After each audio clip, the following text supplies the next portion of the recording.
Hoy nuestra invitada es una de las mujeres más populares y queridas del Paraguay. Hoy hablamos con Menchi Barriocanal. Casi 40 años en los medios. Nació en Asunción hace 58 años y es la segunda de 4 hermanos. Barriocanal es un apellido de origen vasco, español. Su abuelo se asentó en Ubicuí y su papá ya nació acá en Asunción. Y el apellido materno, Esperazo, es de origen italiano, aunque su madre es uruguaya.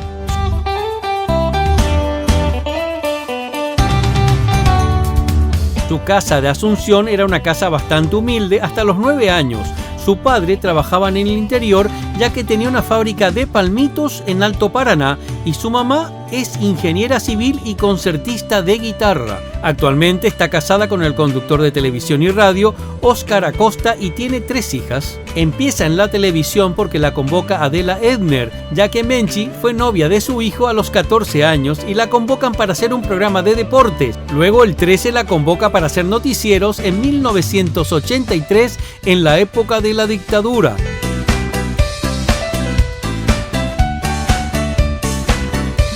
Con Cantamérica ella empieza a cantar en 1984 y cuenta que si no seguía en el mundo de la televisión, le iba a gustar seguir en este mundo apasionante de la música.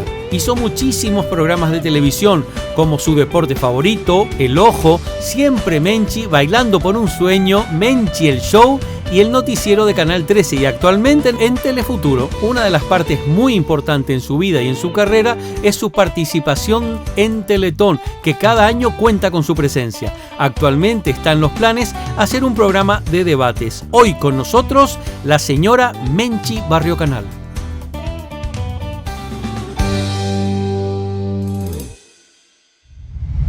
Al fin te puedo tener en un programa, Menchi. ¿Qué tal?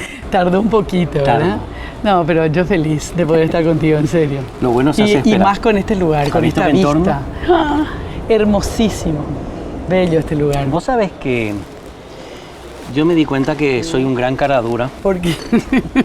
Y porque me he sentado con muchísima gente y nunca he estado nervioso, o casi nunca, y contigo me preocupaba. ¿Por qué? ¿Por qué?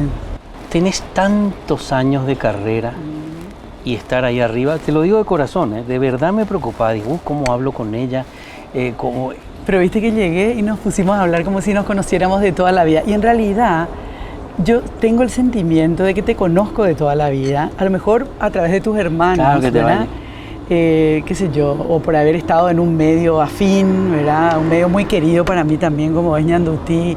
Entonces hay como una conexión de todas maneras sin haber tenido la oportunidad de charlar, porque es la primera vez que nos ponemos a conversar, pero como si fuéramos viejos amigos. Sí, pero te agradezco eso. ¿No es verdad? Pero la realidad es que sos una persona tremendamente conocida, súper influyente. Como comentamos inclusive, a veces dicen, bueno, llegar es difícil, pero mucho más difícil es mantenerse. Y en un país como el nuestro, que amamos, pero que tiene mucha memoria selectiva, sí. Una memoria frágil a veces. Muy frágil. Que va olvidando las cosas. Sí. Mantenerse. Y si no fue fácil, pero yo creo que uno de los secretos de esta permanencia, de esta vigencia, es no haberme creído nunca ser alguien especial o ser alguien diferente o importante. Y de verdad, mamá siempre me decía, vos no te das cuenta de lo que vos generás en algunas personas o en la gente, ¿verdad? Y yo creo que eso fue muy importante para seguir haciendo este camino, que es un camino complicado, es un camino difícil, es un camino de desgaste, pero al mismo tiempo también de un encuentro permanente que a mí en particular me revitaliza y me genera muchísima energía, ¿verdad? Entonces, a mí me dicen a veces, ¿qué cosas te quitó la televisión y qué cosas te dio? Y le digo, si tengo que poner en una balanza lo positivo de haber hecho este camino de 38 años en los medios y lo negativo, pesa infinitamente más lo positivo. Y puede que haya algo negativo, obviamente, no es un camino complejo como para decir que no existieron esos momentos difíciles, pero supera ampliamente todo lo fantástico de ese encuentro con la gente. Bueno, tamaña sorpresa se han llevado Alcide y Esteban. Yo quiero pedirles que se paren los dos Porque ahí la vemos también a la esposa de Alcides con los ojos llenos de lágrimas de ver la emoción en su marido y en su hijo.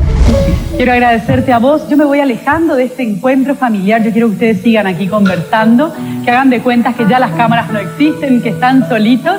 Quiero agradecerte a vos por haber compartido con nosotros otros sueños y otras bellas historias. Todo es más rico con las salsas arcoíris. Hay de todos los sabores para todos los gustos. ¿Y vos ya las probaste? Salsas arcoíris, con sabor y confianza. Una de las cosas que tengo claro es que me perdí casi toda tu carrera. ¿Hace cuánto estás de regreso, Luis? Iba a ser 5 años ahora en mayo. Yo me fui del 87 de acá. ¿Pero estabas siempre pendiente o no? No. ¿No? ¿Te desconectaste? Me desconecté. Tengo que ser... Che, me vas a hacer la entrevista vos. Ahora casi te pensé... Ese es el problema de entrevistar a una entrevistadora. Casi te me quedé. No, vamos a frenar a tiempo, Es un peligro. O sea que la tentación de la pregunta. Casi ya iba a arrancar a contarte. Si te voy a contar mi vida, terminaste Qué terrible, casi caigo. Bueno, qué terrible chica. No, estuve todo el tiempo fuera, entonces yo ya sé que habías empezado tu carrera. Claro. Pero me perdí todo, realmente, todo lo fuerte, todo tu despegue, tu asentamiento, tu empezar a ser conocida. Pero hay otras cosas que quiero saber también. ¿Dónde naciste? En Asunción. Asunción. En el Sanatorio Migoni, concretamente. Sí. Hace 58, casi 59. Este año cumplo 59 años. Decime, ¿cómo era tu entorno familiar? ¿Cómo era? Mi entorno familiar era fantástico. Yo creo que mucho de lo que soy le debo a ese entorno familiar. Una familia numerosa, somos 4 hermanos. Mamá, papá, abuelos paternos, abuelos maternos, primos hermanos de ambos lados, tíos. Wow, parece italiano. ¿De dónde es tu origen? Y bueno, un poco, Barrio Canal es un apellido vasco. Vasco. Mi bisabuelo llegó de España a comienzos del siglo XX, no sé exactamente cuánto, pero se asentó en Ubicuí. Tuvo varios hijos. Mi abuelo fue uno de los primeros hijos en venir hacia Asunción. Mi papá ya nació aquí en Asunción. Y del lado de mi mamá, Perazo, apellido italiano, de Génova, un lugar que se llama Sestri Levante, allí cerquita de Génova. Lo conocí, fui hasta ese lugar, sí, quería conocer de dónde había venido. El tatarabuelo Antonio Perazo, que él sí viene ya en el final del siglo XIX. Y bueno, esa mezcla de España e Italia, ¿verdad? Pero bueno, raíces paraguayas, profundamente paraguayas también, raíces uruguayas, porque mamá es uruguaya, ¿verdad? Y ahí crecí en ese entorno muy familiar, de mucho afecto, de mucha contención. Yo siempre digo que soy una privilegiada por la infancia que me tocó vivir, Luis. Una infancia sin ningún tipo de privaciones, pero tampoco sin excesos, ¿verdad? Una familia muy tradicional, que no era afecta a la ostentación, ¿verdad? Que le gustaba vivir de manera bastante austera. Eso es muy uruguayo también. Entonces ahí vivimos, éramos los 4 hermanos, vivimos en una casita sobre la calle Boquerón y de la Residenta, ahí estaba en la esquina, estaba mi casa. Yo nací en realidad en una casita un poquito antes de esa dirección, pero en la misma zona. Charleston, y mirá lo que es el look de la Lore, impecable con su pitillo.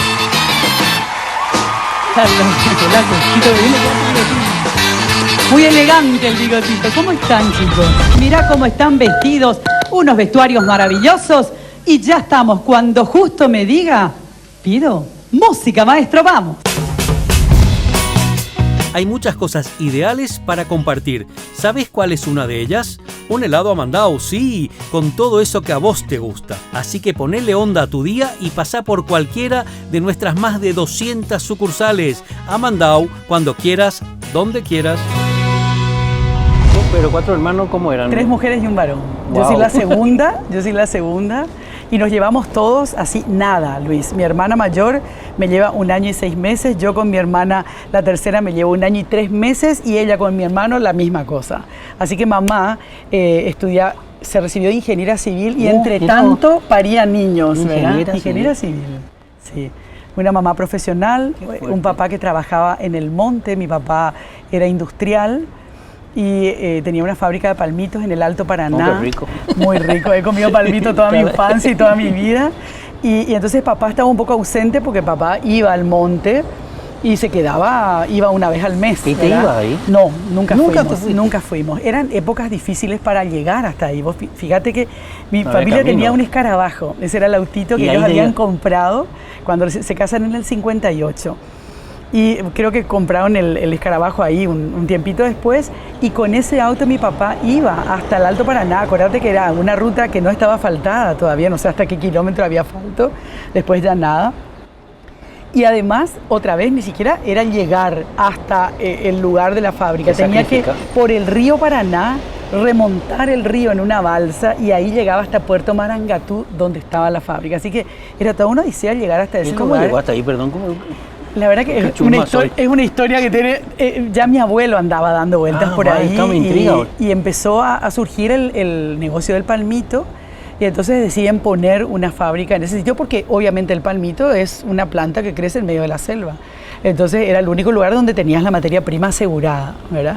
Así que mi papá Siempre estuvo estaba ausente. bastante ausente, y era la mamá la que batallaba con los 4 y con su carrera, ¿verdad? O sea, se recibió, creo que ella cuando me tuvo a mí, y sí, ella ejerció la profesión un tiempo después, porque durante toda nuestra infancia ella se ocupó de cuidarnos, ¿verdad?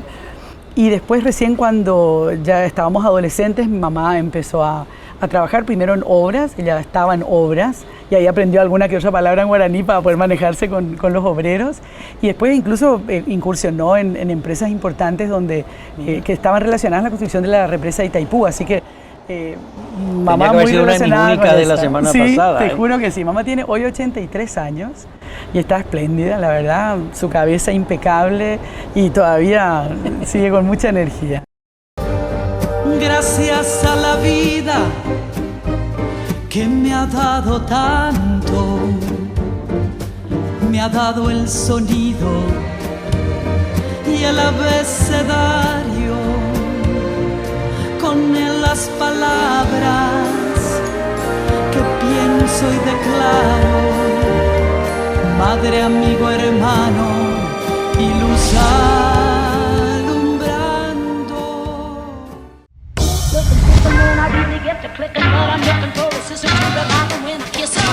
If you want some melon, just let me know.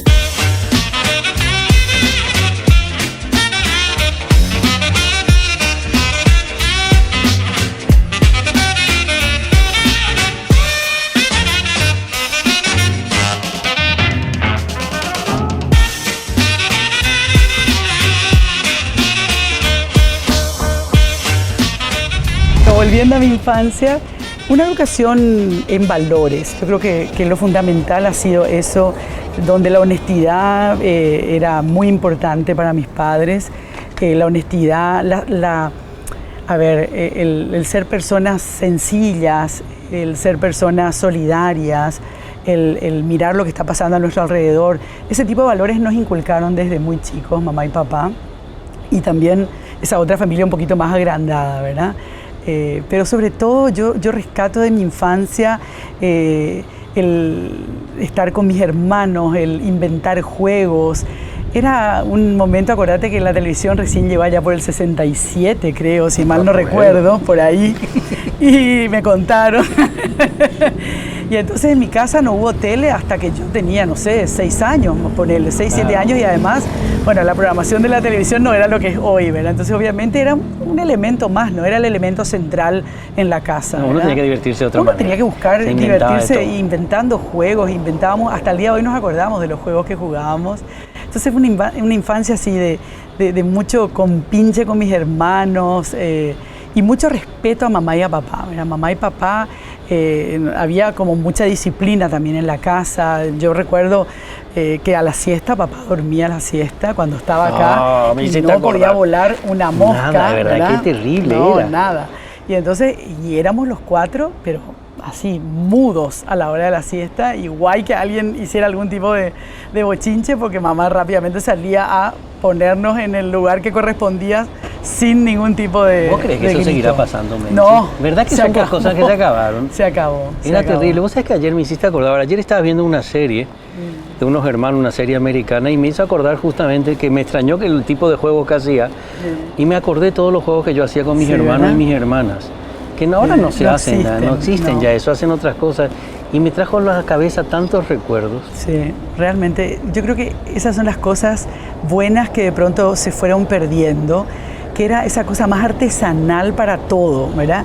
Yo hoy conversando con un amigo le decía, yo creo que uno de los problemas de hoy es que los chicos perdieron la capacidad de la espera. Todo es tan instantáneo con el celular, con la información a la que pueden acceder con un clic, ¿verdad? De manera tan rápida, que entonces la frustración no existe en sus vidas. Y yo creo que es importante que tengan dosis de frustración, porque de lo contrario, el golpe después va a ser tremendo, porque sí o sí las cosas no nos salen siempre bien, ¿verdad? Nos han pasado un montón de cosas para llegar hasta donde llegamos. Ahora, yo creo que independientemente de que tampoco soy una antitecnología, o sea, obviamente es la herramienta de hoy y va a ser la herramienta del mañana y mucho más. De todas maneras, hay que restringirles experiencias en el teléfono celular que pueden ser tremendamente nocivas, sí. Y hay que restringirles también el tiempo en que están con una pantalla. He tenido la fantástica posibilidad de encontrarme con la gente compartiendo distintos tipos de contenidos comunicacionales. Y después de este largo camino recorrido, agradezco poder seguir haciéndolo ahora también a través de las noticias. Acompañar procesos, intentando colaborar en la construcción de una cultura tolerante, humanitaria, esencialmente inclusiva.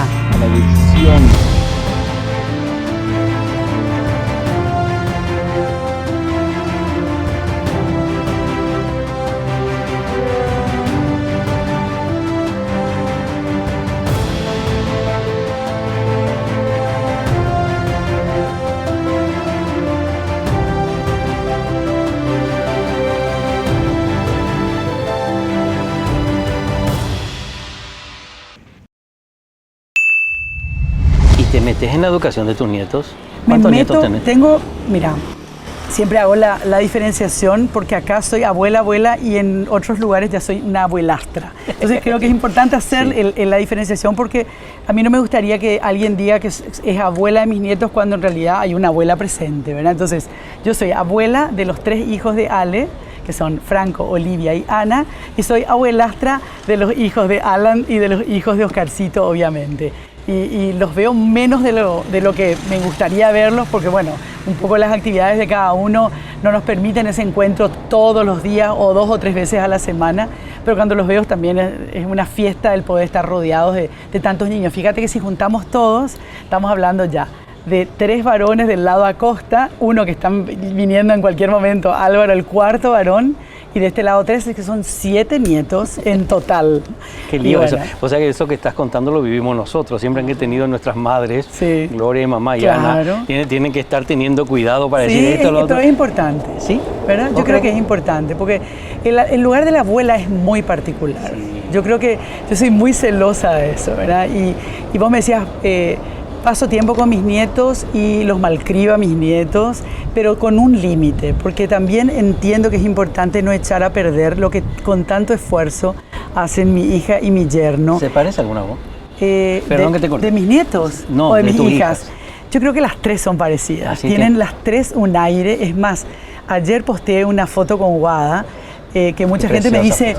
es la más parecida a Oscar, o sea, en realidad las otras no son hijas de Oscar biológicas, pero son del corazón. Me dice, ella siempre fue muy parecida a Oscar y está muy parecida a vos. Yo creo que todas tienen rasgos míos. Te quiero tanto cuando me dices. Y me encantó la idea de poder cantar, que es algo que me apasiona hacer, y además hacerlo con mis niñas. Y creo que es una linda oportunidad de decirles a ellas, a través de una canción, que son lo mejor que la vida me dio. Siempre cantamos juntas, siempre estamos en casa haciendo alguna... O escuchando música. Y también, por ejemplo, siempre veíamos musicales. Sí. Cualquier musical que salía de Disney, de lo que sea. Disney también. Siempre serás lo mejor. Monse es mi clon directamente, la mayor es así directamente. Hay fotos de ella que yo no sé si soy soy yo o es ella, ¿verdad? Así, al paso, de verlas al paso, porque obviamente hay 25 años de diferencia. Con Ale también, por más que Ale es la cara de Eduardo, es así, una réplica de Eduardo Valladares, pero también tiene un aire mío, tiene mi mismo cuerpo, tiene mis piernas gorditas. Con Ale compartimos muchas cuestiones físicas. Y Wada tiene su cara, de acá para acá soy yo, y las tres tienen mucho de mi impronta. Las tres son calentonas, las tres son así de armas tomar. Carácter fuerte. Carácter fuerte, aquí estamos. Y bueno, y aquí vinimos para cambiar algunas cosas. Las tres tienen eso. Las tres sacaron. Sí. Decime una cosa. Bueno, a ver, quiero entender una cosa. ¿Cómo evolucionó la parte profesional? ¿Cómo fue? Y fue una evolución que se dio de manera progresiva. Yo te diría que en eso me favoreció el tiempo en que yo arranqué haciendo televisión o haciendo radio. ¿Y cómo llegaste ahí? ¿Por qué? Primero porque yo nunca busqué esto, Luis, de verdad. En mi familia no hay nada. O sea, vos decís, Luis Rubín tiene que hacer comunicación porque tenés una historia de Intenté no hacerlo y ya caí otra vez. Me aparté, pero te resististe mucho tiempo y no pudiste al final, ¿verdad? Bueno, en mi casa no había nadie. O sea, yo era un bicho raro, me diciendo, ¿de dónde salió esta que hace televisión? ¿Por qué? ¿Verdad? Para mi familia al comienzo fue hasta chocante, porque de verdad que no había ningún antecedente. Conste que mi mamá era concertista de guitarra. Bueno. Pero cuando nacieron los hijos, cada vez que ella se ponía a ejecutar la guitarra, le llorábamos los cuatro juntos, entonces desistió de hacerlo. Pero bueno, era lo único, así, que tenía que ver algo con lo artístico, digamos. Fue otro capítulo resonante del narcotráfico en Paraguay. Primero por ser el mayor cargamento de drogas descubierto hasta ese momento, y sobre todo por los personajes influyentes que directa o indirectamente se vieron salpicados por el escándalo. La noticia adquirió tal magnitud que en algunos casos rebasó los límites de censura gubernamental a que se veía sometida la prensa. Entonces yo empecé de puro caradura, Luis. O sea, yo empecé porque quería trabajar, me ofrecieron hacer un programa de televisión, no tenía idea de lo que era. ¿Por qué? Amigos conocí. Yo había estado de novia cuando tenía 14 años con el hijo de Adela Ebner. Adela Ebner era una conocida publicista de aquella época, con Estudio 1 y Sarita Musi, ¿te acordás? Sí, bueno, claro. Entonces, como a mí me conocía Adela de la época que yo había sido novia de su hijo, que ya había pasado mucho tiempo. Se te adelantada era vos. Ya adelantada la chica. Entonces, me llama un día, le llama a mamá y le dice, che, a Menchi no le gustaría hacer televisión, porque como ella sabe mucho de deportes, le dice mamá, ¿pero por qué crees que sabe mucho de deportes? No, pues estuvo casada con un deportista, le dice, sí, pues todo lo que... Es toda su conexión con el deporte, nada más. Bueno, en realidad yo había visto mucho tenis, me encantaba ver tenis, bueno, pero hasta ahí llegaba, amigo, nunca había agarrado una raqueta. Entonces me dice Adela, mira, queremos hacerte una prueba, qué sé yo, y vamos a ver qué pasa. Hago la prueba, una entrevista a un parapsicólogo, así nada que ver ni con el deporte ni con nada. Y bueno, y me dice, mira, salió bien la prueba, le gustó a la gente porque querían contratarme los de un club, en aquel entonces el Yati Golf Club, que tenía 1 año de vida, y lo que querían era promocionar los deportes que se hacían en el club, ¿verdad?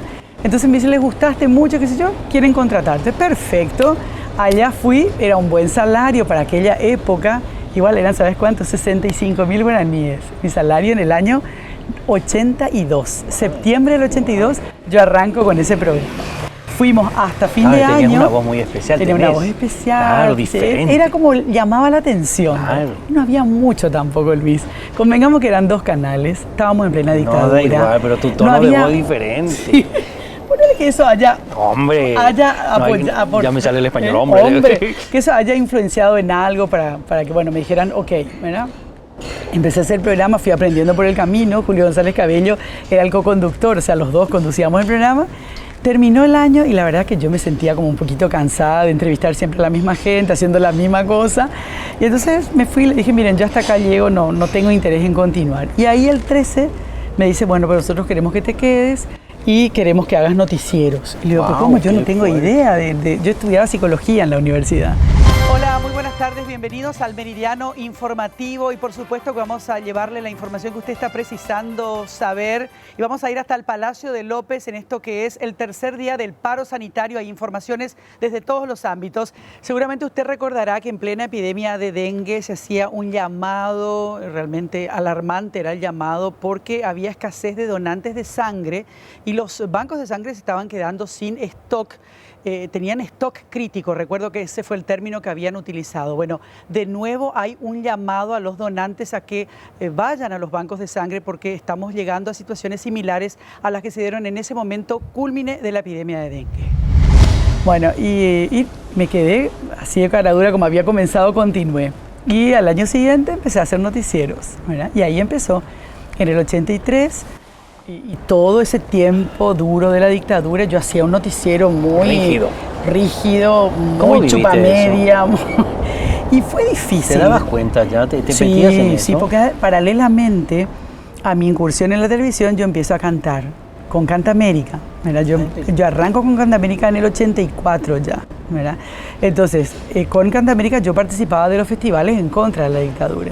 Entonces yo era como una imagen así, como una identidad media esquizofrénica, porque por un lado estaba acá presentando las actividades del presidente de la República, Alfredo Stroessner, y por otro lado estaban los festivales en contra de Alfredo Stroessner. Bueno, en mi familia había habido una postura en relación a la dictadura, por supuesto contraria a la dictadura, pero habíamos tenido un antecedente familiar, un hermano de papá que había sido incluso torturado y a quien le habían enviado al Uruguay durante un tiempo porque la represión había sido muy fuerte. Entonces, en ese año 82, cuando yo ingreso a la facultad, ahí es como que me doy cuenta de qué estaba pasando. Ya hasta ese entonces, te imaginas que yo había estado casada, había estado fuera del país, fueron 2 años que yo no vivía en Paraguay. ¿Qué de cosas? Del 79 al 81 yo prácticamente no estuve acá, entonces volví, me divorcié y ahí empecé a meterme a la facultad. Ahí empiezo yo a descubrir dónde estaba, qué pasaba, quién era, ¿verdad? Ya que empezaste a descubrir quién era, te propongo algo. Sí. Toma algo, un juguito y ahora seguimos hablando. Dale. ¿Te parece? No? Ahora seguimos. Yo quiero comer. Me parece bien. Adelante. Es hora de soltar sueños al viento y darle el visto bueno al corazón.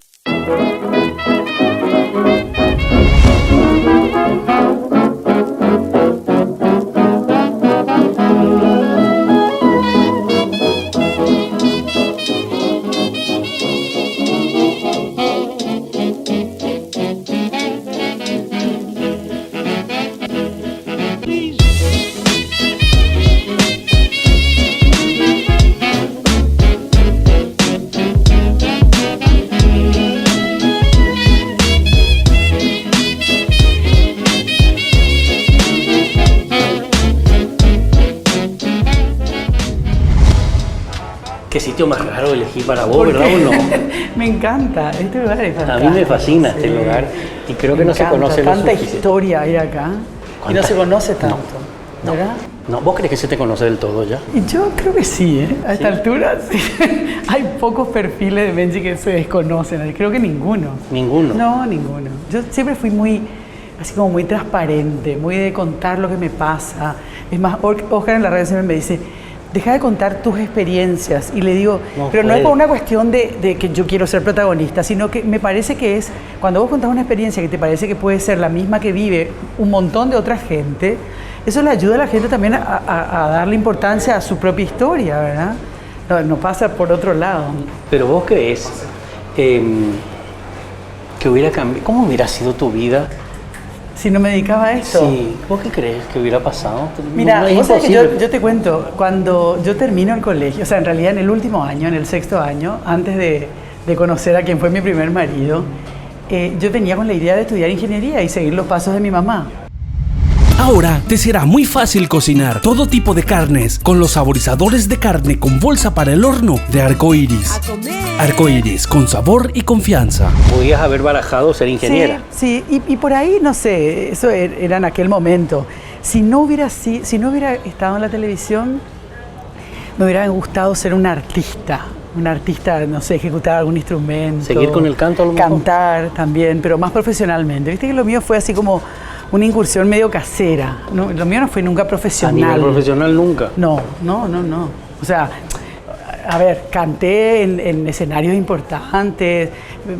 Incluso una vez me honraron dándome aquella famosa distinción de ganar el mayor premio del Festival Upacaraí, por ejemplo, ¿verdad? Pero yo nunca planteé esto como una actividad profesional en el sentido de dedicarme a esto, de vivir de la música. Vengo de donde la tierra es la primera canción, allí donde la madera retumba en el corazón. Soy como un árbol plantado que crece sin detenerse, no han de verme derribado, pues no le temo a la muerte. Bueno, entonces lo de la música a nivel profesional Y quedó ahí pendiente, porque después empecé ya a trabajar en los medios, como yo empecé primero cantando y después en los medios, y para los medios me requería tener la voz impecable, y obviamente el desgaste que se da si vos cantás y hablás al mismo tiempo. Viste que el cantante por lo general no habla, se reserva la voz. Sí, y entonces, se guarda. Claro, a mí lo que me dio de comer siempre fue lo que hice en los medios, no la música. Entonces, por eso la música se fue quedando como relegada, quedando a un lado. Y me encanta participar, pero así en cuestiones puntuales. Por ejemplo, el año pasado fue lo de Recuerdo de Upacaraí, que fue ese videoclip que se grabó, que estuvo, me encantó porque participó con gente joven, se hizo una versión distinta. Pero para cosas así, toco y me voy, ¿verdad?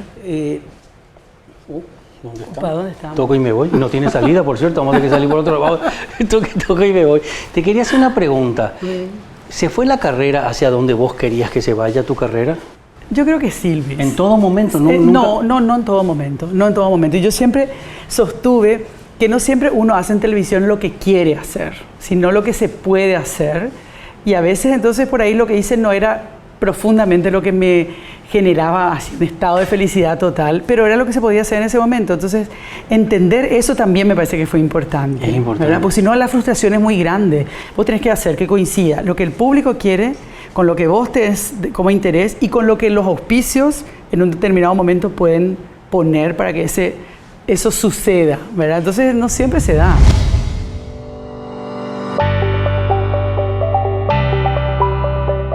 Hoy vengo al Centro Médico de San Lorenzo de Promed, que está bien cerquita para cuidarme y prevenir sin tener que desplazarme grandes distancias. Tengo mi centro médico, análisis, prevención, todo. Me voy para adentro. Ya que estoy en el Centro Médico Promed de San Lorenzo, voy a aprovechar para hacerme análisis y consultar con mi clínico. Así que tengo a mi médico cerca.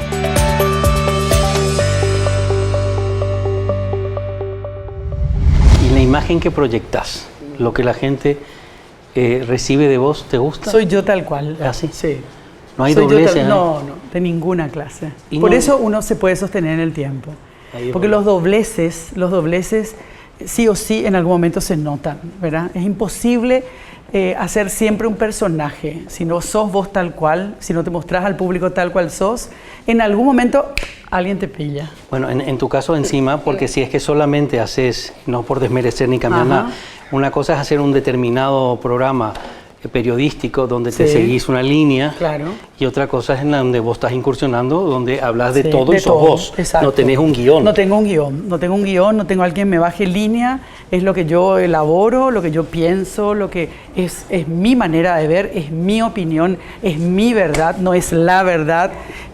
Yo siempre dije que a mí no me pidan nunca que sea objetiva, pídanme que sea plural, pero objetiva no. Objetiva no. No. Decime una cosa. No creo en eso. Yo sé que, me imagino que creo que, no sé si ya hablé contigo, me dijiste que no, pero ¿borrarías algo de tu carrera? Una cosa. Pensé que me iba a decir que no.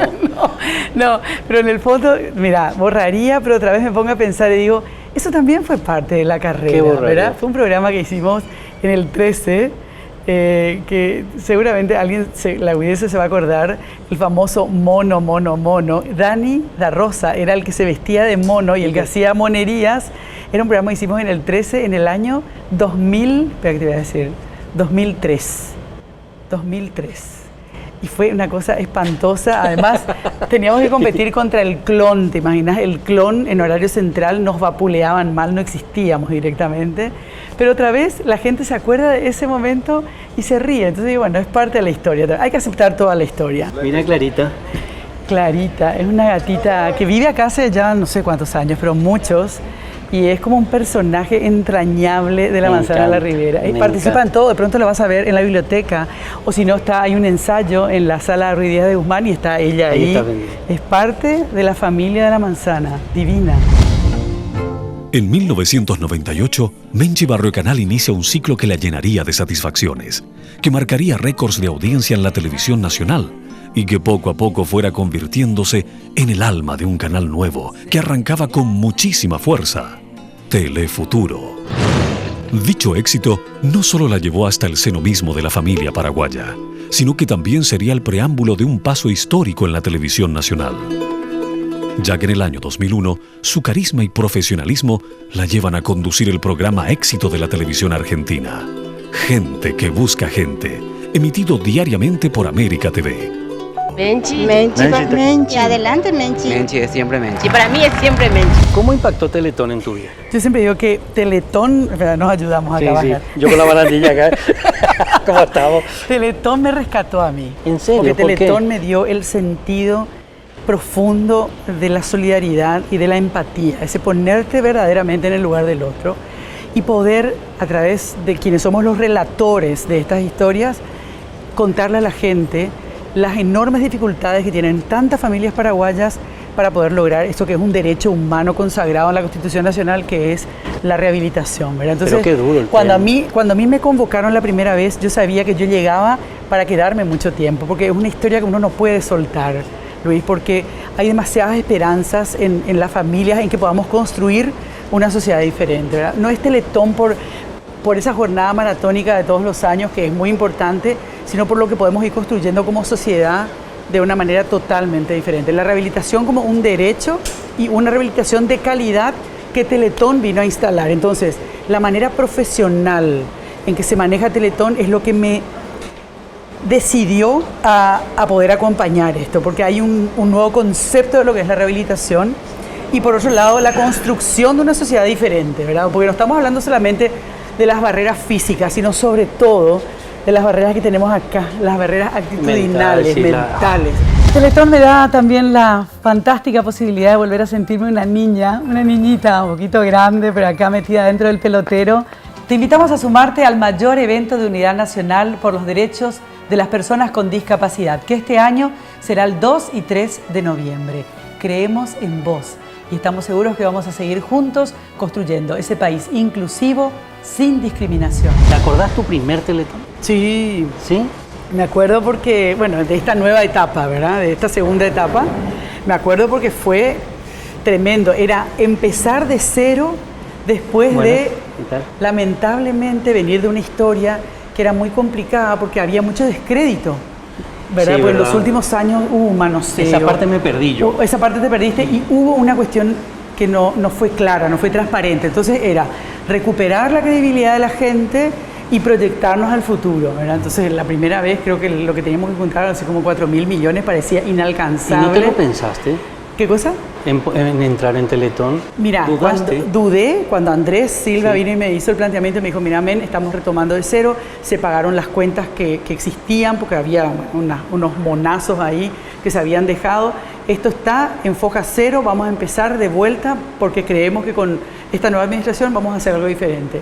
Y tuve mis dudas, de verdad tuve mis dudas, pero le miré a Andrés y Andrés me generó muchísima confianza y también los que estaban retomando el consejo de administración de la fundación y ahí dije, bueno, vamos a darle una oportunidad, ¿verdad? Y creo que no me equivoqué.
Gracias a Fortis, que nadie vende más barato. Quiero dar las gracias también a Promed, que cuida nuestra salud siempre. Quiero dar las gracias a los exquisitos helados Amandao y Arcoiris, que le da sabor a nuestra vida. Gracias. Complot, que me viste desde el primer día. Gracias a Hair Recovery, que me dejó el pelo increíble. And the Makeup, que me deja siempre churro. Y por supuesto, quiero dar las gracias a ña Virginia, que nos cuida en todas nuestras grabaciones. Gracias. La vida ha sido enormemente generosa conmigo. Desde esa infancia que yo te contaba, desde esa familia que siempre estuvo para darme el apoyo, el abrazo, la contención. Entonces digo, ¿cómo yo no voy a ser capaz de darle un tiempito para poder conectar a gente que puede ayudar y a gente que necesita la ayuda, ¿verdad? Y sobre todo para cambiar, como te decía, eso que mentalmente todavía venimos arrastrando. Yo no hablo de caridad, porque la caridad es vertical. Yo hablo de solidaridad, que es horizontal. Entonces es diferente. Yo no te estoy dando algo como una dádiva. Yo en realidad estoy generando un espacio diferente, claro, donde tenemos que comprender que vos lo que tenés es un derecho que tiene que ser cumplido, ¿verdad? Entonces es distinta la relación, ¿verdad? Entonces no es la pena. Es por eso me da rabia cuando hay gente que todavía te dice, no, pues están generando pena. Le digo, no, tu cabeza probablemente sea la que genera pena. De ninguna manera lo que hacemos ahí genera pena, al contrario. Estamos generando un sentimiento totalmente diferente donde vos exaltás el coraje de esa familia que son las que tienen que enfrentarse en el día a día con esa situación. Nadie llega a dimensionar lo que es enfrentarse a esa situación sin ayuda o sin medios. Sin medio y sin ayuda. La desesperación que tiene esa familia. Claro, Teletón vino, ¿sabes qué? A generar un espacio donde todas esas familias sienten que están contenidas. Siempre es un buen momento para un delicioso helado, y si es a mandado, mucho mejor. Así que ponele onda a tu día y pasá por cualquiera de nuestras más de 200 sucursales a tomar ese cucurucho o cucuruchón o palito o postre helado o torta que te mereces. Sí, te mereces. A mandado, cuando quieras, donde quieras. Vos sabés que yo, como mismo vos dijiste, aunque no tengamos esa relación hasta hoy que no estamos charlando, no nos conocíamos, siempre sentí también yo un cariño especial y un acercamiento. Y a mí me preocupó muchísimo, no vamos a entrar en ciertos temas, unos ataques que tuviste por diferentes motivos, por opiniones, por ideas. Es muy cruel a veces. Fue muy duro, pero supimos también que obedecía a una campaña que se estaba orquestando con una intención muy clara. O sea, no eran en realidad personas que opinaban de manera contraria a mi modo de pensar. Era una campaña bien armada, eso supimos, tuvimos la información desde adentro. Entonces sabíamos qué era y por qué se estaba haciendo. Y a partir de ese momento, entonces es cierto, te impacta, te golpea, pero vos sabés que hay una intención, una mala intención desde otro lugar. Y de vuelta ahí, a pesar de que tuve momentos muy difíciles, Luis, que fueron durísimos, franca, muy duros, me adjudicaron palabras que yo no dije. Y sacaron de contexto otras que sí dije. E hicieron esto para intentar manipular a la opinión pública sobre temas que son difíciles de abordar de manera simplista. Vos sabés que mi rol no es solo el de informar, sino también de generar espacios de diálogo, de debate, sobre problemáticas que nos interpelan como sociedad. Yo no tengo todas las respuestas y nunca voy a pretender imponerte una, pero sí tengo la firme convicción que juntos, conversando, siempre vamos a poder encontrarlas. ¿Y qué pasó con la familia en ese momento, Menchi? Y fue también desconcertante para la familia. ¿Se hablaba del tema? Se hablaba del tema, pero hubo un momento en donde, porque como el ataque vino de una manera tan impensada y tan de golpe, nos tomó un poco desprevenidos, ¿verdad? De golpe fue. Entonces, eso fue lo que en el comienzo no se entendió muy bien, porque no hubo un discurso contundente desde nosotros para contrarrestar esa agresión, ¿verdad? Pero después finalmente, cuando nos dimos cuenta de cómo venía la mano y por dónde venía la mano, dijimos no tiene ningún sentido que restemos fuerzas a algo que está creciendo justamente con el aporte de todos, porque en Teletón a nadie se le pregunta de dónde viene, quién es. La única pregunta que se hace es ¿qué necesitas? Esa es la pregunta. Estoy dando vuelta acá. Me encanta. ¿Qué necesitas? ¿Qué necesitas? Eso es lo único que se le pregunta a la gente que llega a Teletón, ¿verdad? Entonces, los que pretendían de alguna manera desunirnos o pretendían dañarnos, venían con otras intenciones. Nosotros nunca perdimos el foco hacia dónde íbamos, ¿verdad? Y yo creo que eso es lo más importante. ¿No te hizo dudar? Eso quiero saber. ¿No te hizo dudar en ningún momento? ¿Estaré equivocada? No me hizo dudar. Juntos podemos prevenir el COVID-19. Si tenés niños, niñas o adolescentes en casa, es importante que vigiles si se presentan síntomas como tos seca, fiebre o alguna dificultad para respirar. Es importante que les enseñes a cubrirse la boca y la nariz con el antebrazo cuando tosen o estornudan, y a que no se toquen los ojos, la nariz y la boca si no tienen las manos bien higienizadas. Y recordá algo que es muy importante, para ello fundamental, que en la mayoría de los casos esta enfermedad se supera. Por eso es que es tan importante que vayamos a las medidas de prevención que son básicas. Y algo fundamental, enseñamos mucho más con el ejemplo que con muchas palabras. Recordá que mucho de lo que nuestros niños y niñas aprenden lo hacen imitando nuestras acciones. ¿Y la política? ¿Pensaste en algún momento? No, pero te habrán dicho. No, muchas veces. ¿Verdad? Te habrán comentado. Muchas veces. Pero no es lo mío, Luis. ¿Por qué? Y porque yo no tengo ambición de poder. ¿Pero vos crees que es solo poder? Yo no tengo ambición de poder. Yo creo que estoy en este mundo para generar los espacios de encuentro, para discutir ideas. A mí por eso me fascina estar de este lado, ¿verdad? Del lado de la radio, del lado de la televisión, porque creo que podemos ir planteando cosas que son fundamentales para la construcción de esa sociedad diferente, ¿verdad? De profundo respeto hacia todos, de respeto de los derechos de todos, porque finalmente yo hablo de respetar derechos, solamente de eso. Hey, qué lindo está eso. Y ya para terminar, y vamos caminando tranquilos, vamos a ver alguna exposición. ¿Te queda todavía algo por hacer, algo que no hayas hecho en televisión y que quisieras hacer? ¿Te queda algo pendiente? No sé si pendiente. Supongo que siempre está el desafío de que pueda surgir alguna cosa, pero no como una obsesión, sino como una cosa que tengo ganas de hacer. No. Estoy bien. Ahora, justo ayer me hablaron de la posibilidad de hacer un programa tipo de debate. Le digo, mira, voy a pensar, pero tampoco quiero hacerlo así nomás, poner 2, 3 sillas. Quiero hacer una cosa, si vamos a hacer algo, hagámoslo bien, ¿verdad? Con un buen equipo, con un buen equipo de producción. Y de pronto, capaz que en una de esas se da esa posibilidad y surge. Ahí está, eso que acabas de decir, ¿te das cuenta cómo hay muy pocos programas de debate? Sí. O ninguno. No hay. Prácticamente no hay. Y necesitamos hablar, Menchi. Tenemos que hablar, tenemos que encontrarnos. O si no, es muy difícil limar las asperezas que tenemos o construir una sociedad diferente. Si no hablamos, y la gente a veces prefiere que no se hable, y tenemos que vencer eso, tenemos que romper ese estatismo, esa cosa así de decir, no, esto no toquemos, porque si levantamos el avispero, nos podemos enfrentar a preguntas para las cuales todavía no tenemos respuestas, pero no importa eso. No importa que no tengamos las respuestas. ¿Sabes qué me da mucha rabia? Que tengamos el mismo horario a la tarde y no podamos compartir. ¡Qué rabia! Pero un día me puedo ir a tu programa y vos un día te vas al nuestro. Vamos a seguir charlando los dos solitos por ahí. Vamos para allá. Dale, cómo no.